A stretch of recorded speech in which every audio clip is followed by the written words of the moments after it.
Hello guys and welcome to another video. In this video I'll be showing you how to increase performance in Call of Duty 2022 using NVIDIA RTX cards. I'll be using my RTX 4080, but this should apply to multiple generation of cards. For this to work you don't really need the latest drivers, but usually they are the best to go with. I will be checking as well to see if this applies to Warzone 2 as well. So let's see what we need to tweak in order to have better performance in Call of Duty. First I'll be showing you the settings that I'm going to use. As you can be seen, I'm using 1440p, but this should apply to 1080p as well. The settings that you're going to see are more or less for competitive use, in the sense that I have a few of them on high quality, but the rest I have set to low. I tested with other graphic settings and more or less the performance increase is in line with what I have here. I'm not sure if every card will scale the same. So we have a 239 to beat and 1% low of 169. Here you can see as well the driver version and the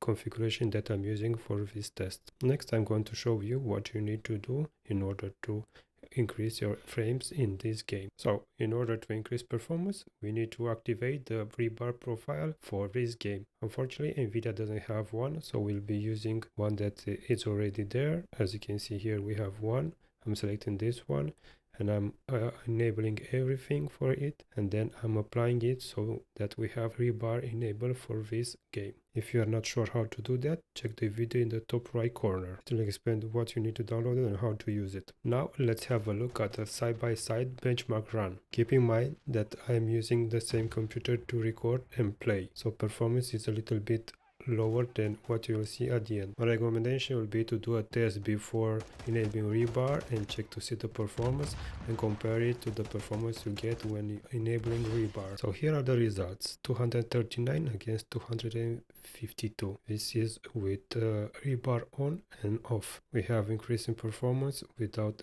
doing anything like overclocking or doing something else. What strikes me is that when enabling rebar, the CPU bottleneck has increased a bit. This means two things: that the 7700X is not powerful enough to push a RTX 4080 on these settings to the max, and the other thing is that probably less powerful graphics cards will have a little bit more performance increase than mine. Now let's see if this applies to Warzone as well. Here I'm not using MSI Afterburner. Here I'm only using the internal measurement tools. I did it like this so that you guys can see that latency plays a part when checking minor performance difference. So what are the results? I won't lie, I'm not sure. I think that enabling rebar increases the performance here, but while I was looking side by side I saw that some areas with the rebar off the performance was greater than on the other areas with rebar on. It's really hard to benchmark Warzone because of the server issues, the latency that is actually going up and down on each run. This is why I'm not including Warzone 2 in my benchmarks. There is a lot of talk on the internet about disabling VBS to have better performance in games. I'll disable VBS as well and check to see the performance without it. For more information about this, please check the article that I'm linking in the description. So let's check to see if we gain any FPS when disabling VBS. I must confess that I was expecting a performance increase when disabling VBS, but unfortunately I didn't see any. There are some areas when you can see the difference between